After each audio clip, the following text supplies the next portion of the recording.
Porque todos nosotros anhelamos cambios en el corazón, ¿verdad? Todos nosotros anhelamos cambios en el corazón. Acabo de ver ahora mismo a los hermanos de la Balcuas, que no me lo esperaba. Bienvenidos, hermanos. Y tenemos que reconocer que anhelamos esos cambios porque en el fondo de nuestro corazón sabemos que hay cosas que no andan bien. Saludamos al hermano. ¿Qué tal, hermano? Buenos días. Buenos días. ¿Qué tal? ¿Cómo estás? Bien. Pero en el fondo de nuestro corazón decimos, anda que si tú supieras. Anda que si tú supieras. Todos nosotros anhelamos esos cambios en el corazón. Todos nosotros anhelamos y en mayor y en menor medida quizás somos capaces de reconocerlo o no. Pero la realidad es que todos necesitamos ser transformados y todos necesitamos que Dios obre cambios en nuestras vidas.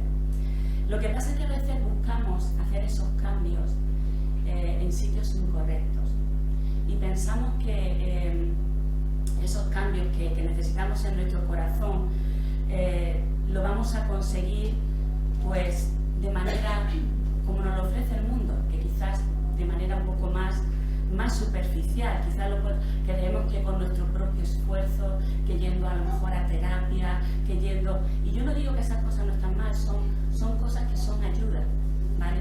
Pero a veces son cambios que nosotros vemos en nuestra vida y se producen de manera superficial. ¿Por qué? Porque lo que nosotros necesitamos son cambios profundos en nuestro corazón. Y lo que nos ofrece, lo que nos puede ofrecer el mundo son cambios que son más superficiales en nuestra vida. Entonces muchas veces la razón por la que no vemos en nuestra vida un verdadero progreso a nuestros problemas o a nuestra insatisfacción es porque estos son mucho más profundos y mucho más complicados de lo que nosotros muchas veces pensamos o podamos imaginar.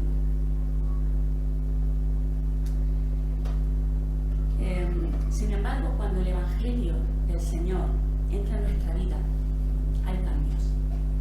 Se producen cambios. Y se producen verdaderos cambios. No cambios superficiales, sino cambios profundos y eternos. Tú quieres cambiar, tú quieres que tu vida sea transformada. Deja entrar el Evangelio de todas en tu vida, con todas las consecuencias. Cristo es la luz. Y esta luz, cuando entra a las tinieblas, ¿qué hace?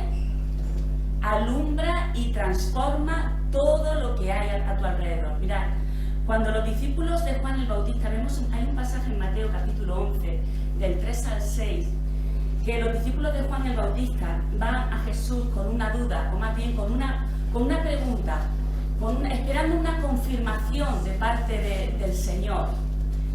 Y van y le dicen al Señor, Señor, ¿debemos esperar a otra persona o eres tú aquel que había de venir?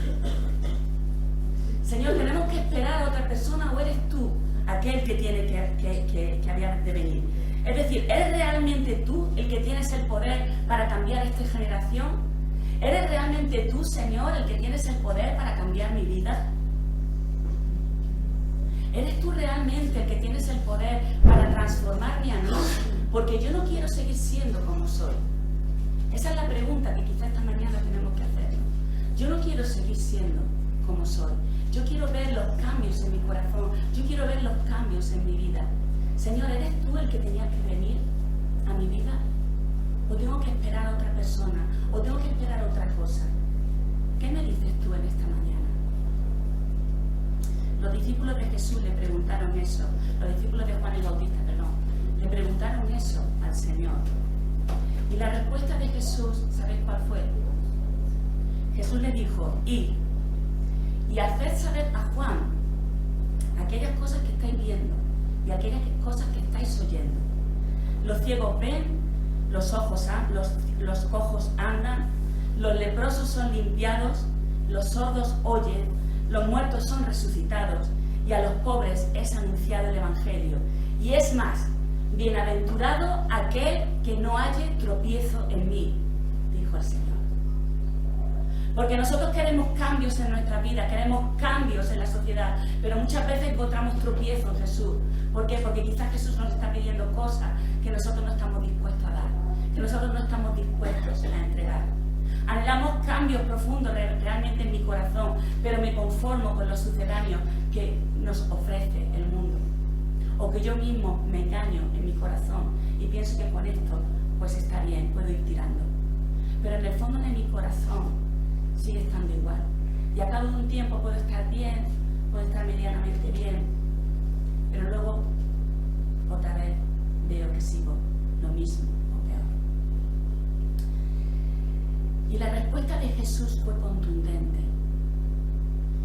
Jesús había venido a este mundo, y Jesús ha venido a este mundo para hacer cambios, para hacer transformaciones en tu vida, en la mía y en nuestra sociedad. Y se ve, vemos los evangelios llenos del poder del Señor, vemos los evangelios llenos de que todas aquellas personas que se acercaban al Señor, cómo eran transformados por el poder de su palabra, por el poder de su persona, por el poder del obrar de Cristo en su vida. Lo vemos, pero muchas veces lo vemos, lo leemos, nos emocionamos, nos alegramos y decimos, Señor, pero eso, qué bonito, qué bueno. Y a lo mejor no nos creemos que esos cambios Dios los puede hacer en nosotros, en nuestra vida. Y no basta con emocionarse, no basta con anhelarlo. Tenemos que buscar al Señor. Tenemos que buscar al Señor. El Señor mismo dijo en Isaías, capítulo 61, en Mateo, pero diciendo, lo dijo en Mateo, Lucas, Lucas capítulo 4, dijo una profecía refiriéndose a Isaías capítulo 61, y dijo: el Señor, el Espíritu del Señor está sobre mí, por cuanto el Señor me ha ungido para dar buenas nuevas a los pobres, me ha enviado a sanar a los quebrantados de corazón, a pregonar libertad a los cautivos y vista a los ciegos, a poner en libertad a los oprimidos, a predicar el año agradable del Señor. El Señor en la sinagoga se levantó, leyó esta profecía de Isaías 61 y dijo: esta profecía se ha cumplido hoy entre nosotros. Porque todo este poder se cumple en la persona y en la obra de Cristo Jesús. Por lo tanto, hermano, más que nunca tenemos que creer en el Evangelio. Más que nunca el poder del Evangelio tiene que ser predicado, y primeramente cada día en nuestras vidas, en nuestros corazones. Tener el Evangelio del Señor bien presente en mi vida para poder seguir viviendo para la gloria del Señor, y creer que el Señor puede producir esos cambios en mi corazón que yo necesito y que tú necesitas. La misión del Señor era transformarnos, y su misión sigue siendo transformar nuestras vidas. Muchos dicen, hay muchos que dicen: yo no voy a la iglesia porque la iglesia está llena de hipócritas. Y el Señor, ¿sabéis lo que dice? Que el Señor no ha venido a llamar a justos, sino a pecadores del Evangelio. Por lo tanto, si tú te piensas que eres tan pecador que no, el Señor no puede transformar tu vida, estás muy equivocado. El poder del Señor puede transformarlo todo. Solo tienes que acercarte a Él con fe y creer en Él. Porque el Señor no ha venido a llamar a aquellos que son buenos, o a aquellos que se dicen ser buenos, a aquellos que creen que no necesitan de nada, a aquellos que hacen obras y piensan que con eso ya está, basta. No. El Señor ha venido a llamar a arrepentimiento a todo aquel que sabe que es pecador y que necesita la transformación del Evangelio en su vida. El Señor ha venido para eso, hermanos. La pregunta que nos tenemos que hacer en esta mañana: ¿yo creo que Cristo puede transformarme a mí? ¿Yo creo que Cristo puede transformarme a mí? Mirad, para que se produzca un cambio, voy a saber que me gusta muchas veces utilizar algunos pasajes de la palabra. Para que se produzca un cambio en nosotros, que estar unidos a Cristo. Tenemos que estar unidos a Él. Los discípulos del Señor habían estado con Jesús durante 3 años.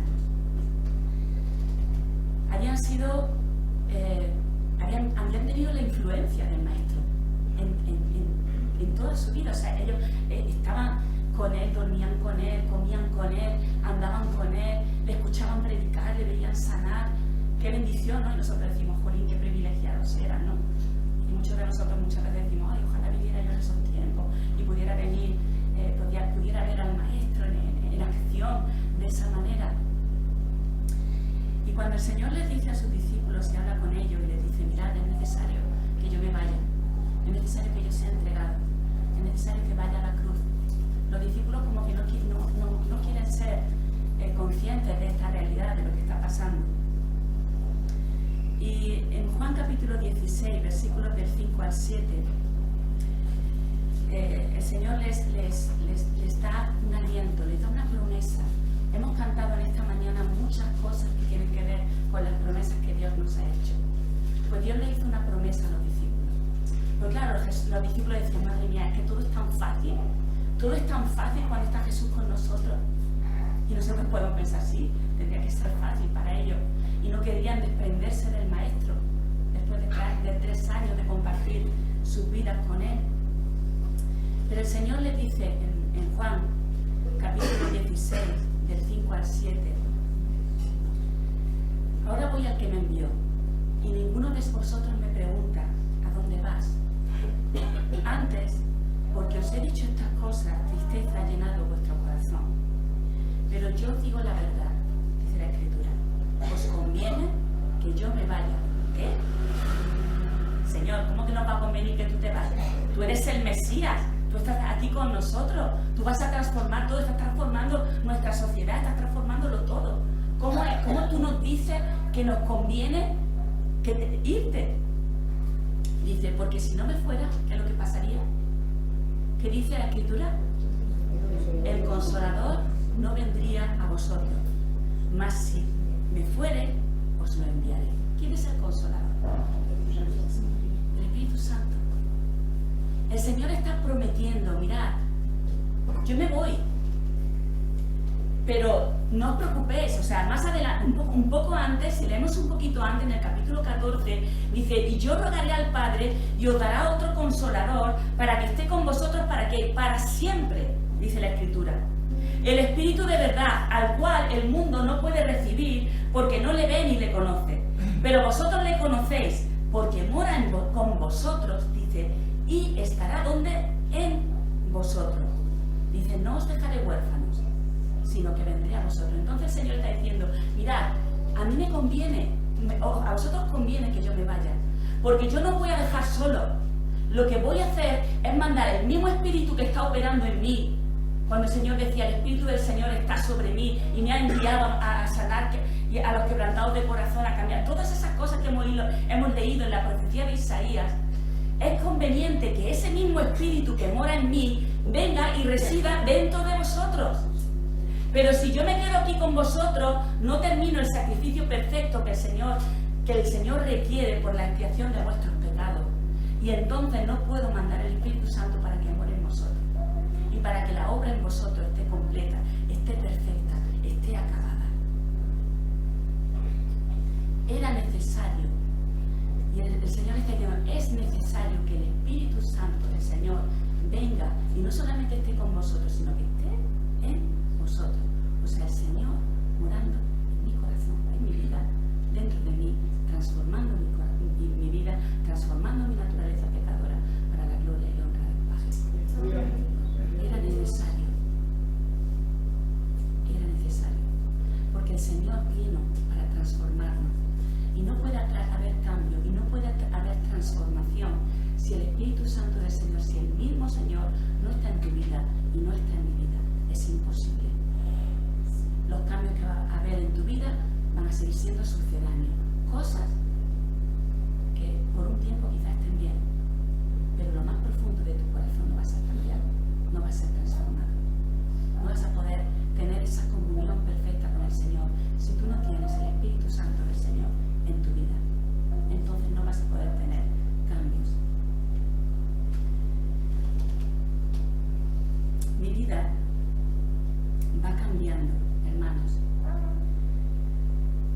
estoy unido a Cristo. Mi vida va siendo transformada, va siendo cambiada cuando yo estoy unido a Cristo y cuando permanezco en Él. Mira que el Señor le dijo muchas palabras a los discípulos. Les dejó también esta parábola. Es una parábola muy conocida por todos nosotros. ¿Quién no ha escuchado hablar de la parábola de la vid? El Señor le dice, se lo explica muy bien con una parábola.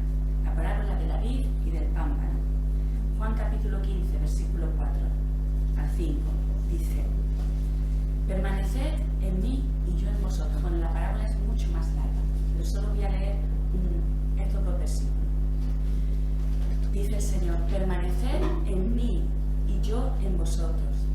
Como el pámpano no puede llevar fruto por sí mismo si no permanece en la vid, así tampoco vosotros vais a poder llevar fruto si no permanecéis en mí. Yo soy la vid, vosotros los pámpanos. El que permanece en mí y yo en él, ¿este qué hace? Lleva mucho fruto. Porque separados de mí, dice la Escritura, nada podéis hacer. Hermanos, dependemos de la acción del Espíritu Santo en nuestra vida siempre.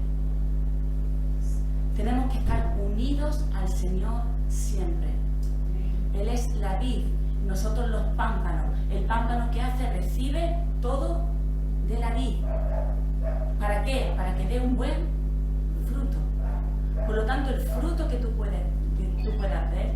puedas hacer en tu vida, tiene que ser a través de el Espíritu del Señor, a través de el Señor, para que sea un fruto que permanezca, para que sea un fruto que le dé gloria al Señor. Nosotros no podemos, es imposible para nosotros ver cambios y ver frutos en nuestra vida que glorifiquen al Padre si nosotros no estamos unidos a Él, si nosotros no estamos pegados a Él. Si el Señor si no recibimos todo lo que necesitamos del Señor, lo mismo que la vid hace con el pámpano. Necesitamos permanecer en el Señor. El fruto es el resultado de estar unido a Él. Fruto son todas aquellas cosas buenas que hago con un amor puro como consecuencia de estar disfrutando del amor de Jesús. Porque el Señor dice, nosotros amamos al Señor porque Él no somos primero. Nosotros no podemos dar el amor del Señor si no nos sabemos amados por el Señor y si no hemos experimentado el amor del Señor y si Dios no nos ha dado ese amor en nosotros. Fruto es algo que yo no puedo producir, hermano. No está en mí, sino que es la consecuencia de la obra de Jesús en mí. ¿Qué dice Gálatas 5:22? Que el fruto del Espíritu es ¿qué? La escuela americana nos enseña. A ver si no acordamos. ¿Cómo es?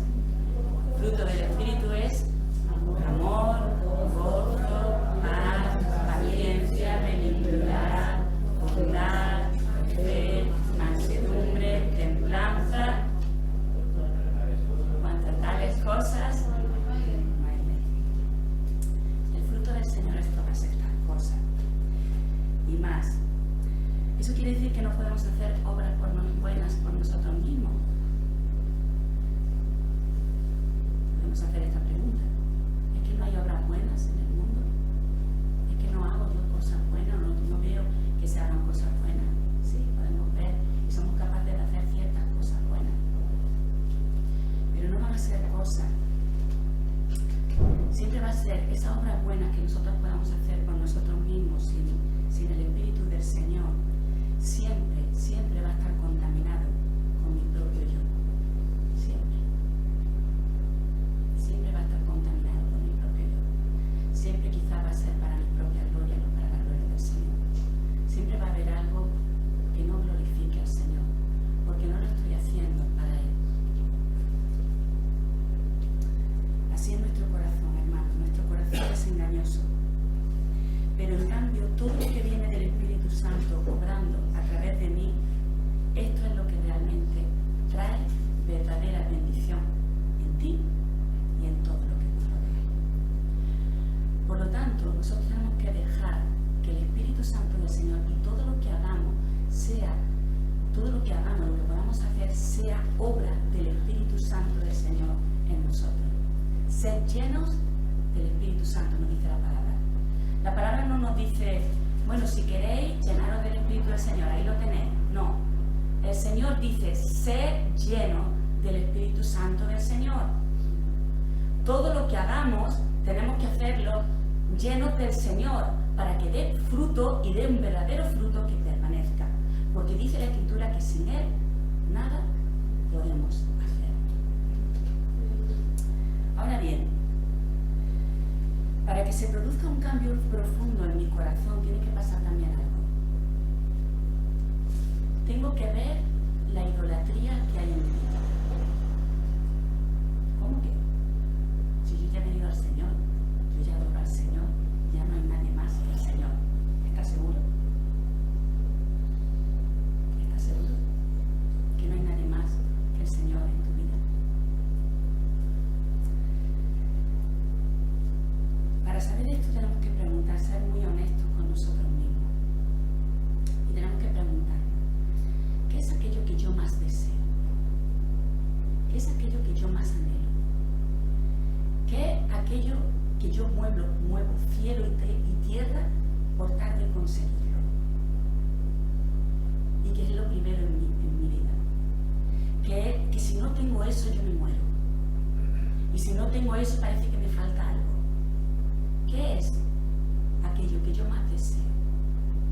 Porque cuando yo me hago esa pregunta y me la contesto, ahí puedo estar detectando un ídolo en mi corazón.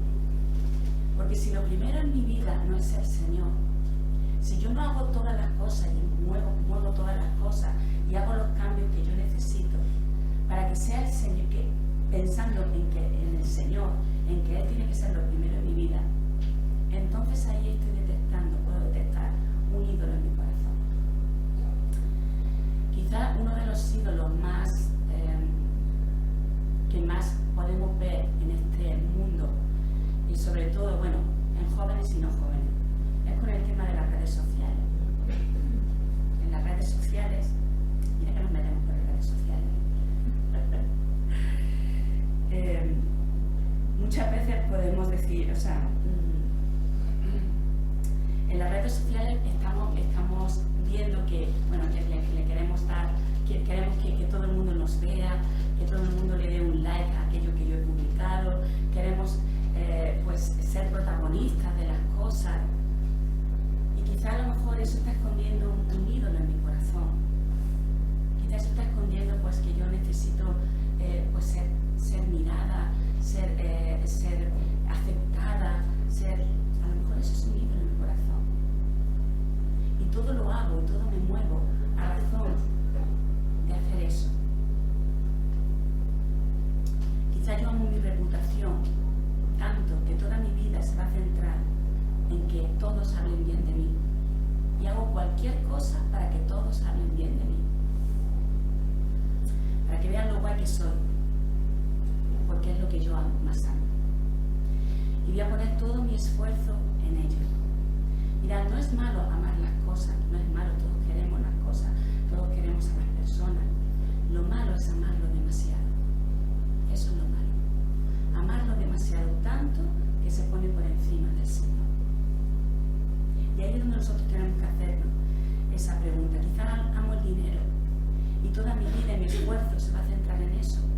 Todos los estudios que yo pueda hacer, el trabajo que yo quiera conseguir, las metas que yo me pongo, todo, y dejo al Señor a un lado, porque mi amor es el dinero, mi bienestar, el vivir bien, el vivir cómodamente, el tener recursos, el tener, quizás todo lo centro ahí, y me olvido del Señor, me olvido de adorar al Señor, me olvido de que Él sea el primero en mi vida. Hay muchos ídolos que muchas veces llenan nuestro corazón, y no necesariamente tienen que ser aquellos ídolos de piedra que nosotros vemos y que sabemos y que estamos tan convencidos, no, yo no voy a ir detrás de una imagen. Pero quizás sí que hay ídolos en mi corazón de otro tipo. Entonces, para que haya un cambio profundo en mi vida, yo necesito detectar qué es aquello que yo amo mucho más que el Señor, por lo cual me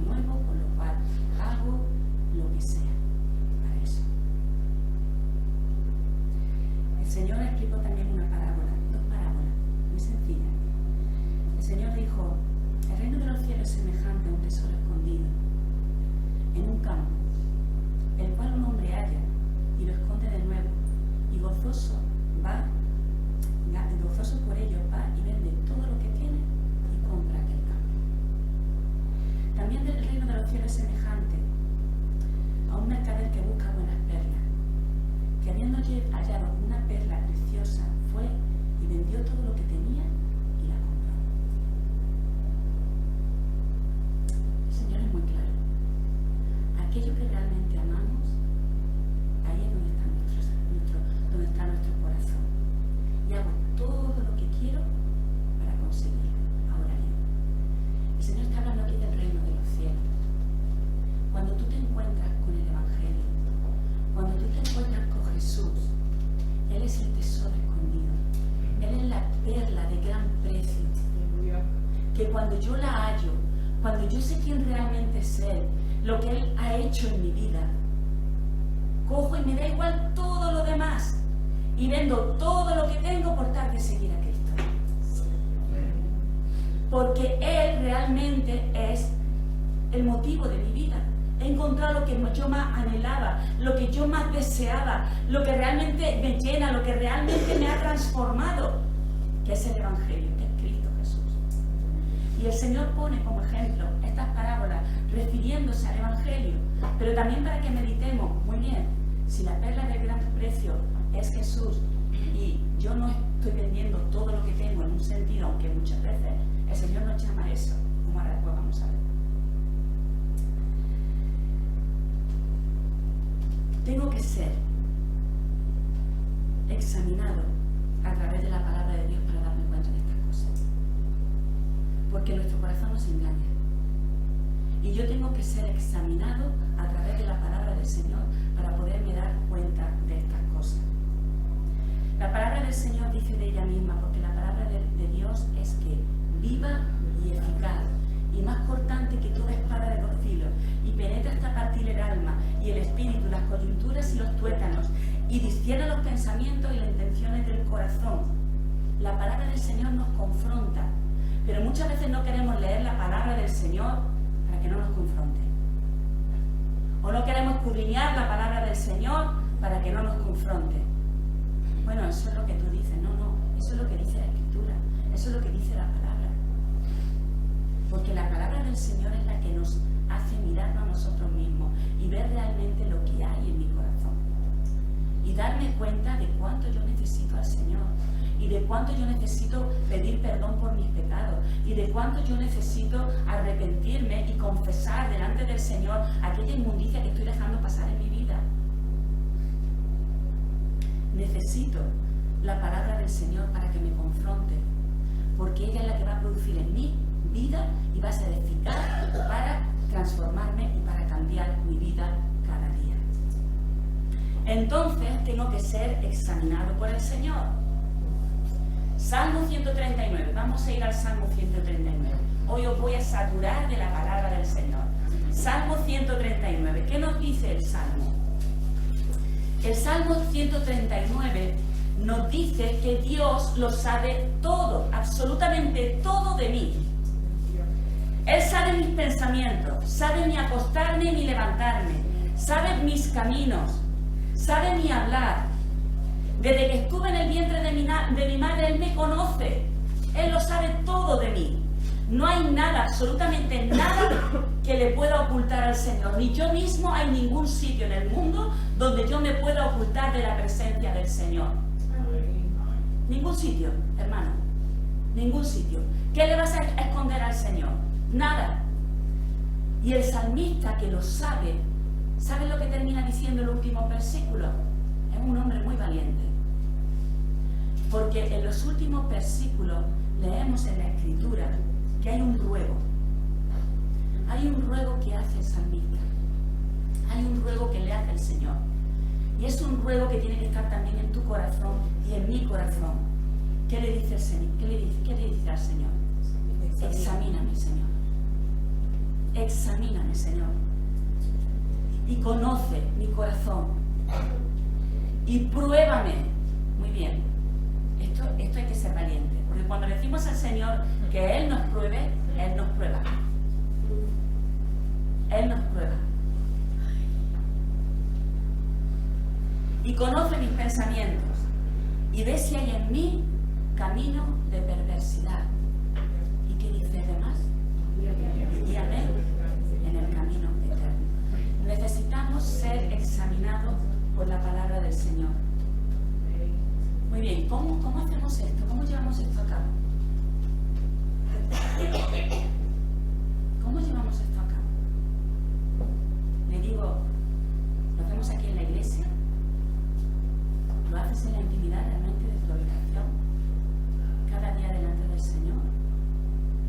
Porque está muy bien cuando tenemos un tiempo con el Señor, le damos gracias por aquellas cosas que Él nos da, pedimos al Señor por otros, intercedemos por otros, le alabamos, le bendecimos, pero ¿y confesamos nuestros pecados?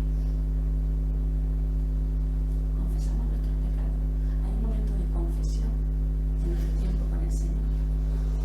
No de Señor, perdona mi pecado en el nombre de Jesús, amén. No, o sea, vamos a pararnos un poquito, porque sí, es así, o sea, tengo que pedir perdón al Señor por mi pecado, pero ojo, no tan a la ligera.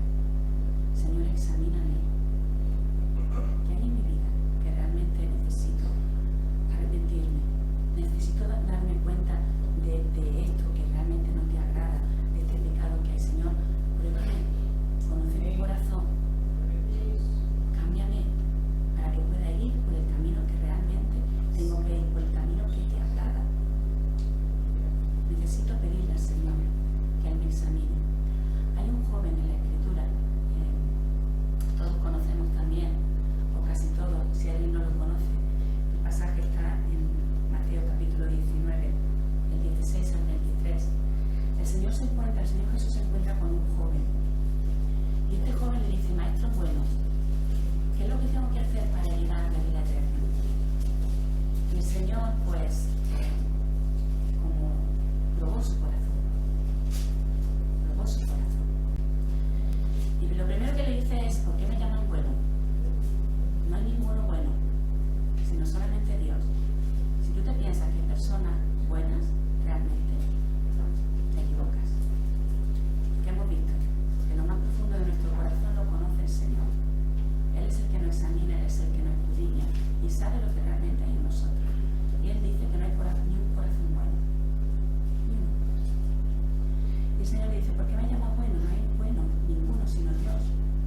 Mas si tú quieres entrar en la vida, le dice: guarda los mandamientos. Muy bien, ese es el camino. Guarda los mandamientos. ¿Vale? Y le dice el chico, le dice: ¿cuál es, Señor? Y el Señor le dice: pues no matarás, no adulterarás, no hurtarás, no dirás falso testimonio. Ya es un logro, ¿no? Hacer todo esto, ¿quién es capaz de guardar todos los mandamientos? Fielmente. Yo creo que ninguno. Pero el Señor dice, o sea, el Señor no, el chico le dice: muy bien, sí Señor, todo esto lo he guardado desde mi juventud. Todo esto desde pequeñito yo he sido criado en la iglesia. Y he estado en la escuela dominical. Y me han enseñado todas las cosas que yo tengo que hacer. Ahora me estoy pensando en mi hermano. Ese fue mi caso. Me crié en la iglesia, desde siempre escuchando la palabra del Señor, siempre sabiendo todas las cosas como son. Y intentando hacerlo todo bien. Ese es el caso de muchos de nosotros. Desde pequeñitos hemos sido criados en la iglesia y hemos visto las cosas como son buenas y tal. Y todo esto lo he guardado desde mi juventud. Pero ¿qué es lo que me falta, Señor? ¿Qué es lo que me falta? Y el Señor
tiene sentido, ¿qué es lo que haré para heredar la vida eterna si ya lo he hecho todo lo que viene en la ley, ya todo lo he hecho?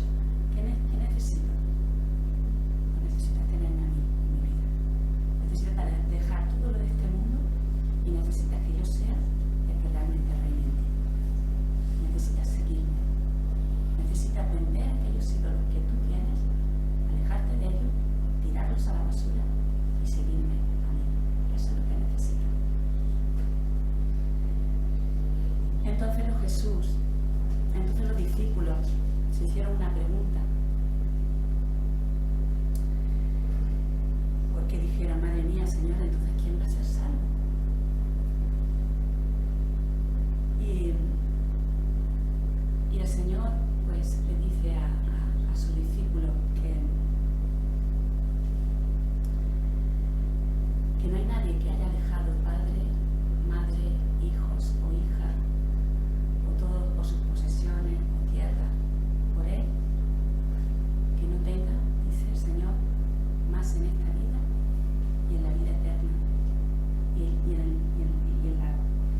y mucho más la vida eterna, es lo que el Señor me está diciendo. El Señor no se queda con nada de nosotros. El Señor siempre nos va a dar mucho más, hermano. El Señor siempre nos va a dar mucho más. Porque cuando le tenemos a Él, principalmente a Él, ya lo tenemos todo, absolutamente todo en nuestra vida. Todo.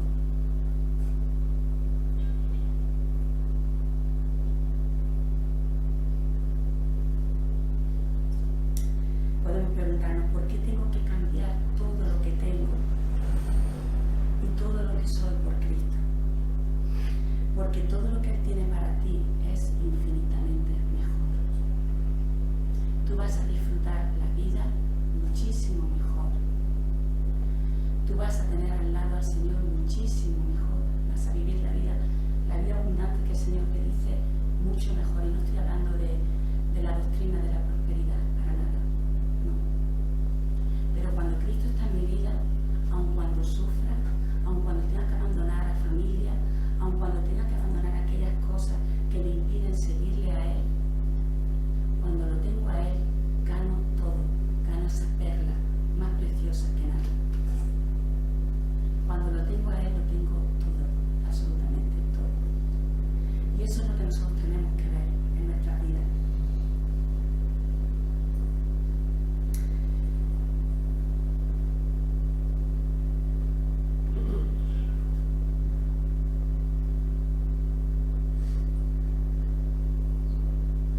Para que haya cambio en nuestra vida, hermano, tengo que saber que voy a necesitar depender de la gracia de Cristo todos los días de mi vida. Todos los días de mi vida. Porque sin el Señor no puedo. Sin el Señor no puedo alcanzar aquellas cosas que necesito. Necesito aceptar que todos los días necesito a Él y necesito ir a Él a pedirle perdón por mis pecados. Necesito aceptar que tengo que volver a arrepentirme una y otra vez delante de Él. Necesito saber que tengo que volver a ser perdonado. Necesito saber que tengo que seguir mirándole a Él a la cruz día tras día. Necesito saber que tengo que maravillarme del Evangelio, de lo que Él ha hecho por mí día tras día. Necesito el poder del Espíritu Santo en mi vida día tras día. En definitiva, necesito vivir el Evangelio del Señor día tras día. Tú quieres que haya cambios en tu vida. Tú quieres que haya transformaciones en tu vida. Ve al Señor. Fíjate qué fácil. Ve al Señor. No busques en ningún otro sitio más. Ve al Señor. Permítele a Él que Él te vaya transformando día tras día. Hay un versículo que es el versículo que engloba quizá toda la idea que quiero transmitiros en esta mañana. Y está en 2 Corintios capítulo 3, versículo 18. Dice, por tanto, todos nosotros, mirando a cara descubierta como en un espejo la gloria del Señor, somos que transformados de gloria en gloria en la misma imagen como por el Espíritu del Señor. Dejemos que el Señor vaya haciendo los cambios que necesita en nuestra vida. Porque si estamos pegados a Él, como el pámpano está pegado a la vid, lo que vamos a recibir, ¿qué va a ser? La savia del Señor. Y el Espíritu Santo del Señor, si está en ti, si realmente tú le has pedido perdón al Señor por tus pecados, y el Espíritu Santo está en ti y mora en ti, Dios va a ir haciendo la obra en ti día tras día, poco a poco,